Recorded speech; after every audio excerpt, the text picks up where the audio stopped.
Welcome back to all of you that are rejoining. I'll just share my screen again. So as the kind of participant brief ahead of this kind of outlined,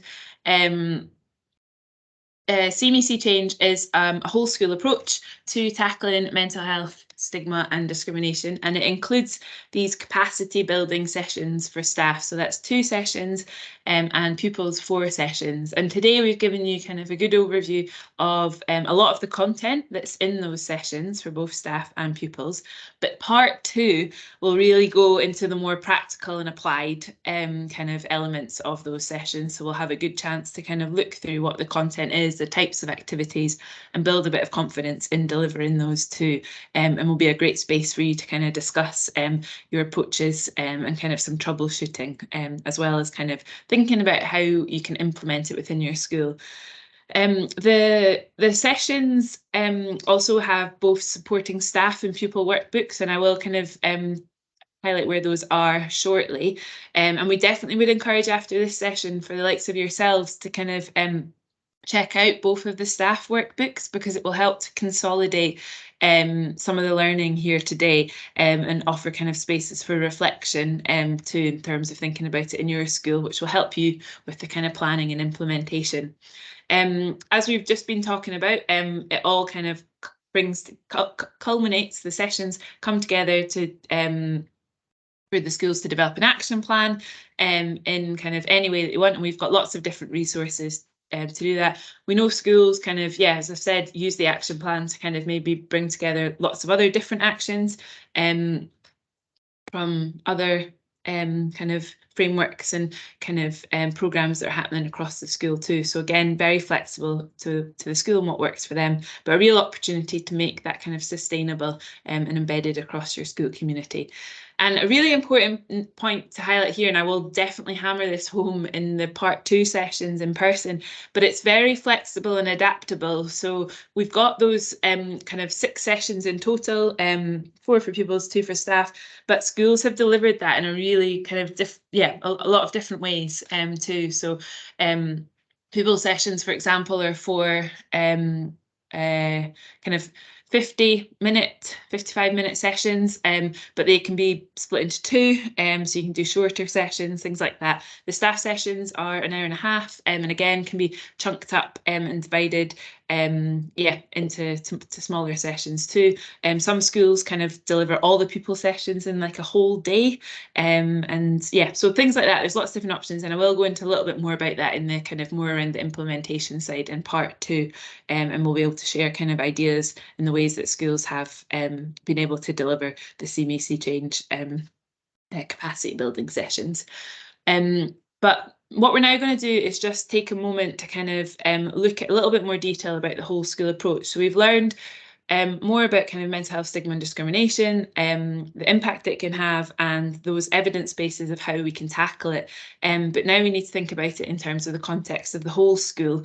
And this again will support that kind of sustainability element and really embed it across your school. So CMEC Change has been developed in line with the Scottish Government's mental health framework for supporting children and young people. If you're not familiar with that, because I know not everyone here will be, we'll link to that in the resource guide, and it's worth having kind of a bit of a look through. We kind of supported in the development of that, so there's kind of quite clear anti-stigma priorities, which a lot of CMEC Change will help to achieve, but it might be something that the school has kind of already got implemented or alongside kind of other frameworks too. So it's just good to know that it does align with that, so that you're not kind of duplicating lots of work. So this isn't kind of an add-on, it can really be embedded into things that are already happening within the school, and just reinforcing that there's anti-stigma action happening there.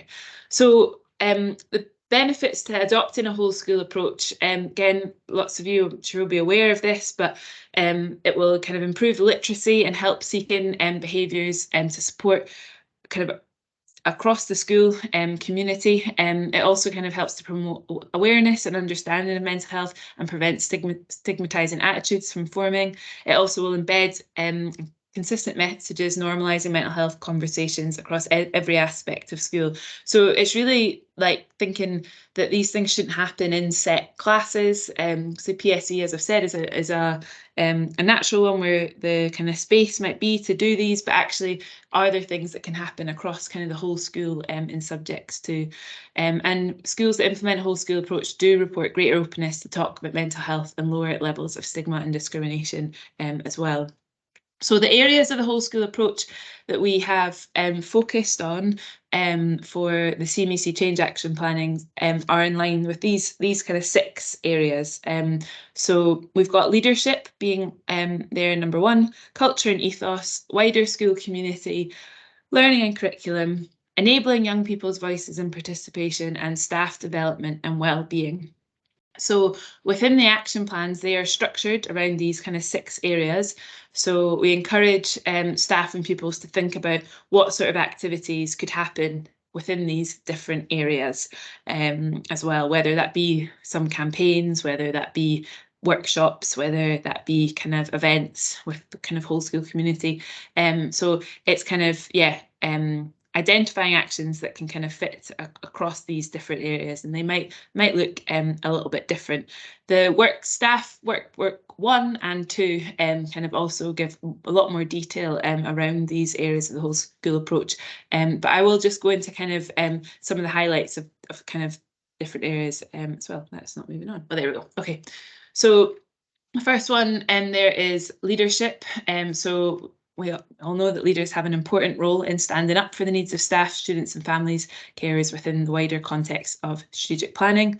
Support from senior leadership team is essential to ensure that efforts to end mental health stigma and discrimination and to promote mental health and wellbeing are accepted and embedded. So kind of a key point around implementing CMEC change is having that support. Having leaders with knowledge and understanding of this area is essential in championing system-wide practices so that the time can be made to be able to run these activities and actions across the school.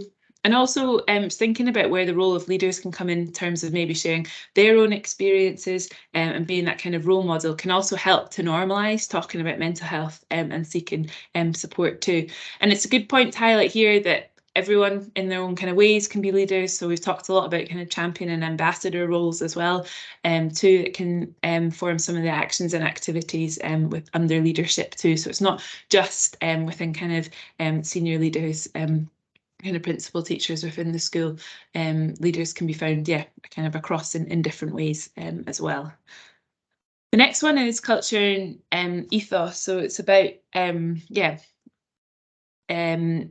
again, making sure that those kind of messages that we've talked about today are shared with the kind of the wider school. It might only be a selection of pupils and staff that take part in the CMEC change sessions, so encouraging them to think about how some of those messages can be shared across the wider school via lots of those different activities or actions. We've all got mental health and any of us could struggle, so it's vital that we talk about it and encourage people to take part in activity and all contribute to creating an open culture where people can speak without fear or shame. And it's important to create an environment where pupils and staff feel secure in their ability to discuss sensitive aspects of mental health and wellbeing. Non-inclusive language can vary from dismissive comments to bullying or harassment, all forms of discrimination, and a school must have effective policies to challenge and address this kind of behaviour should it arise. As well as recognising that we all have mental health, those that experience more severe and enduring or complex mental health problems and illnesses, such as kind of bipolar disorder, schizophrenia, psychosis, can significantly struggle in school and workplaces. So again, staff need to be informed and confident in their role when supporting pupils and other staff who experience more complex mental health problems and ensure that they can support and develop mental health inclusive approach as well. The next one is learning and curriculum, which again kind of links into lots of the education approaches there, which we've touched on. So learning and training in mental health needs to improve mental health literacy, focus on behaviour change and give skills in promoting help-seeking behaviour. So how we talk about mental health, how we can have supportive conversations as well. So people can be aware of the importance of reducing mental health stigma and discrimination, but in order for them to kind of ensure that culture change, and put policies into practice, training activities and interventions need to improve mental health literacy and focus on that behaviour change as well too. So embedding mental health into and across the existing school curriculum has the potential to reach all young people and normalise mental health as part of everyday activities and engage teachers and adults to become literate in various mental health discussions and as part of their professional activities. We also it's important to highlight in here that it's to address the kind of multiple stigmas that young people from diverse ethnic communities, LGBTQ+, young people, young men and women might face, as research has found that these groups do experience higher levels and more kind of specific instances of mental health stigma and discrimination. So peer-to-peer approaches can be quite effective way within kind of learning and curriculum areas. We've seen your kind of role models helping to normalise conversations about mental health too. So again, just really highlighting that kind of lived experience and involving different people in the kind of development and the plan and the actions is really important, and the action planning kind of space will offer that. And then we've got the wider school community, which we've definitely touched on too. So it's about kind of extending what the conversations that are happening in school to that wider school community. And I know from the groups that I've been in, things have been happening with kind of parents and carers as well. So it's thinking about some of the learning from CME Change and maybe other programmes that are happening within the school and sharing that with the wider school community too. Things like A Walk a Mile have said are a really good example of kind of getting people involved, but it might also be kind of specific sessions for kind of parents and carers. And it's something that CME are going to be exploring and developing a lot more this year too. So very keen to kind of hear from schools too who are focusing on that and working on that as well. Let me know too. And then the next one is enabling young people's voices and participation. And this is, as it says on the tin, is just about creating those spaces for young people to be involved and have their voices heard and be involved in the kind of development of the action planning, whether that be in a leadership role as ambassadors or kind of peer-to-peer kind of work as well. We know that increasing young people's voices and participation will bring in those new ideas, perspectives and energies to help tackle mental health, stigma and discrimination. And the very last one that we've got is staff and mental health and wellbeing. And within the action plan, it's in there as staff and pupil, mental health and wellbeing. But this really is the area where the staff sessions kind of come to the fore in terms of thinking about some of the activities that you as colleagues can do within the school as well. So this is where I'm going to hand over to my brilliant colleague, Rachel, who's just going to give us a little bit of information about the kind of CME and Work programme and the kind of workplace perspective from CME as well. Hello, I feel like I've been set up to disappoint you all there with that introduction. So as I said at the start, for anybody who joined late, I'm Rachel Bottomley, the Improvement Officer at CME, and I look after our workplace programme, and part of that is CME and Work. And CME and Work involves a whole suite of resources to support organisations as workplaces to create working conditions that are mental health inclusive and free from stigma and discrimination for colleagues. So organisations can take various different approaches, from picking up some of those resources on a standalone basis or taking a whole organisational approach, very similar to what you've been hearing all about today with CME Change, but it's specifically tailored using evidence-based approaches for workplaces to think of the setting as a workplace. So the CME and Work programme, which is the whole organisational approach, you'll probably draw lots of similarities between some of the ways that that's set up and this CME Change. But obviously, as Claire's mentioned a few times, schools are workplaces. You are all employees in some capacity, and you might even work in schools with employees from different organisations, but we would still think of that school as being your workplace. And so the CME and Work programme is designed to take workplaces through a process that's based on, if you're familiar with organisational psychology, you might know about the EXPLORE model in health and social care. I think it's study plan, do, review. And it's basically a 4-stage improvement process that involves gathering lots of baseline information and assessing that organisation as a workplace, using that to then develop an improvement plan to look at what the organisation's doing really well in terms of supporting staff and tackling stigma, and where there might be areas for improvement, developing an improvement plan. Stage 3 is implementation. And then the final stage is repeating the information gathering, which is a staff survey and a self-assessment, and hopefully seeing that some of those scores from the start of that process, from the staff survey and the self-assessment for areas that were flagged as needing improvement, might have been improved for all the good work that's been done. So there are elements of CME work that can be drawn on as part of your school's engagement with CME See Change, or you could actually sign up to use our workplace portal, which takes you through that whole 4-stage improvement process at a really, really detailed level. So I think I'll leave it at that now. I could talk about this for a very long time. There's lots of information on the website, but I will also be around about over the next wee while this is getting delivered for you all up north, to answer any questions that you've got as well. And you can find my contact details on the CME website if you've got any questions. Great, thanks, Rachel. Yeah, that's just a little bit of an overview to the CME Work Programme, which is another programme, but could be something that that the school, the local authority kind of works through as part of this kind of CME See Change approach, and there's lots of resources and things there. And Patty shared the link, which will also be on the resource list too, as well. So that's just kind of highlighted some of the areas of the whole school approach that CME See Change does focus on. And as we already know, there'll be lots happening, I'm sure, in those areas within schools already. And a really good kind of, I guess for some schools that might be kind of thinking, oh, I'm not really too sure kind of like where to begin, or they maybe want to kind of collate a lot of what's already happening within the school. We've created a self-assessment tool, which is on our website.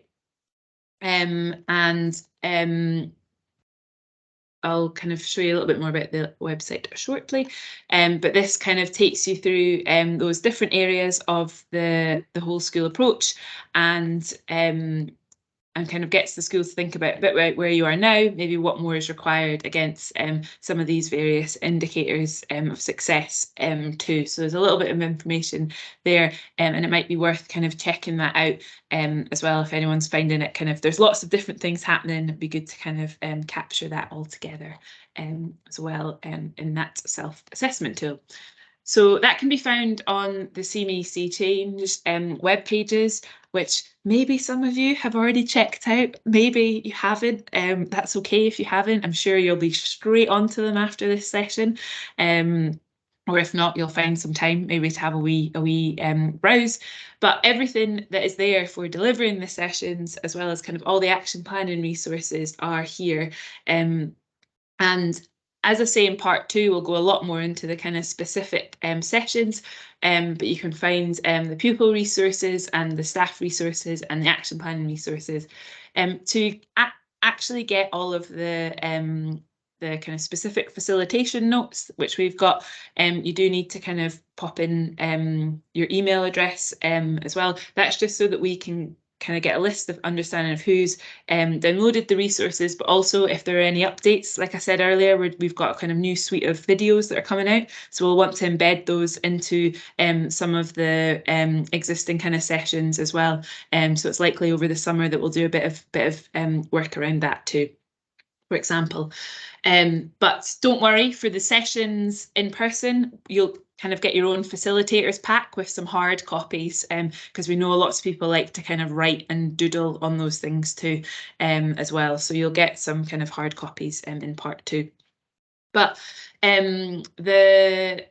I just want to draw attention to the staff sessions on the website is these 2 staff workbooks that we've got. And it's, yeah, encouraged that after these sessions and in between now and the part 2 to have kind of a wee kind of check out of some of these. As I say, it really embeds and consolidates the learning that we've kind of gone through with kind of in a little bit more detail and opportunity and space to reflect too. So you can find those there on the staff resources page.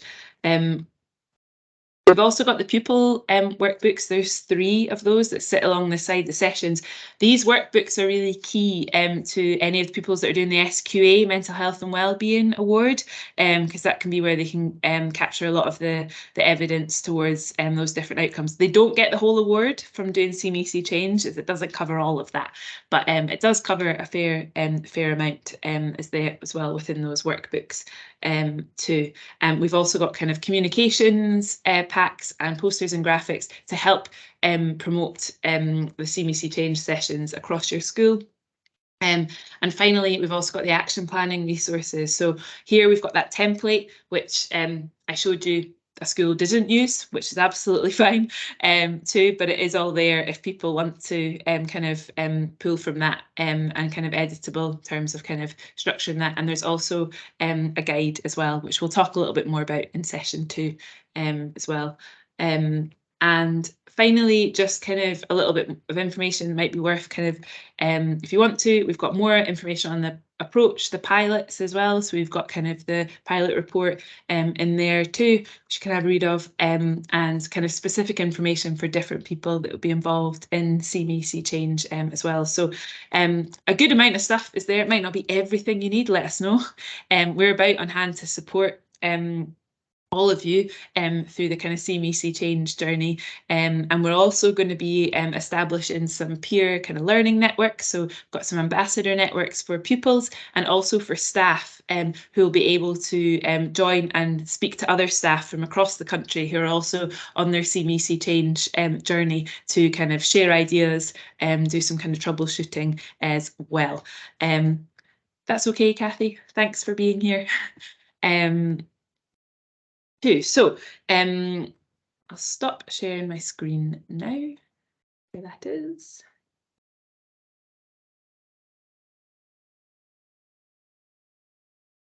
Slides back up.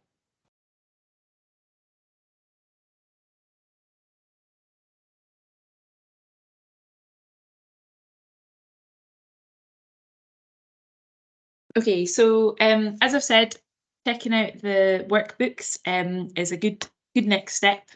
Maybe the website, if you haven't already kind of had a look in advance of the part 2 sessions. So these are the list of dates if you don't already have them for part 2, and also where they are taking place as well too. So we will send out a bit more information to everyone about this so that you've got it, but just so you know, so yeah, Shetland, you're up first in a couple of weeks, which is very exciting because I've never been to Shetland, so I'm very looking forward to it as well too. And can I just come in here just for a second? Yeah. So hopefully you have been getting lots of communication from your local authority lead in each of the local authorities, but I will be in touch as well over the next week or so, just as a follow-up to this meeting. So if you have any questions at all about either the online training or the in-person events that are coming up, then please get in touch and let me know and I'll try and help. And just from our team, we've also got Anne, Simon, Heather and Tom from the Northern Alliance team as well, and they'll be along at some of the in-person events too. But it'll be myself and Jackie in Shetland, Jackie in Aberdeenshire, Jackie in Orkney, and I'll be in Argyll and Bute, which is just a wee trip on a ferry across the water for me. So thanks, Claire, just to add in that, but please get in touch if you've got any questions at all. Great, thanks, Kirsty. Yeah, and it'll be myself and joined by a couple of colleagues potentially, and also one of our youth consultants will be coming along to each of the sessions too, so you'll get to meet some of the young people that have been involved in developing these sessions too, and have also been integral to kind of delivering them with schools also.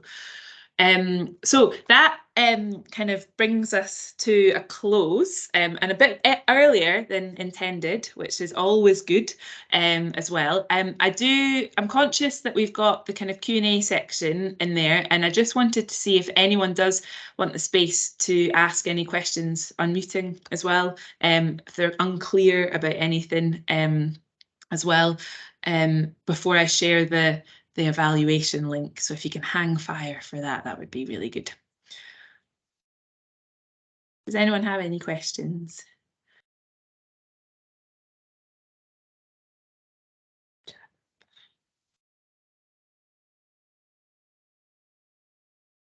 No. Okay, well, I will share my email at the end as well if you want to get in touch too. We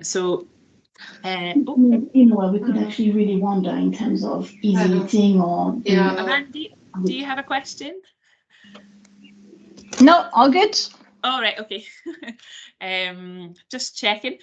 So yeah, my colleague Vicky has popped the link in the chat. If you could just take a few minutes. There's a few more questions, but it's not very long again in this one. If you could just, it's all really helpful for us too. Any feedback, good and bad. So yeah, please be honest. So hopefully you've all got that link. Just take a few minutes. How much is food in the canteen? I don't always eat in the canteen.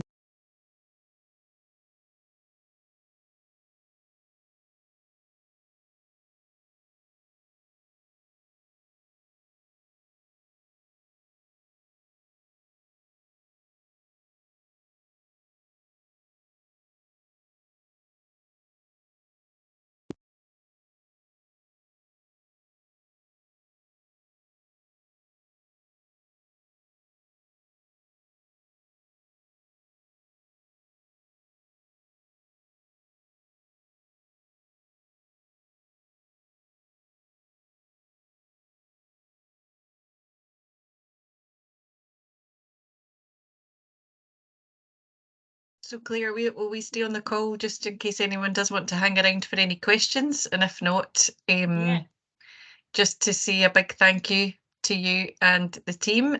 It was a fab session. Got a wee hand up there. Miss Priestley. Hi, sorry. It's just I don't know whether it's because we've had to log in and out a few times or the chat. Where do we get access to the workbook? Is it through the portal?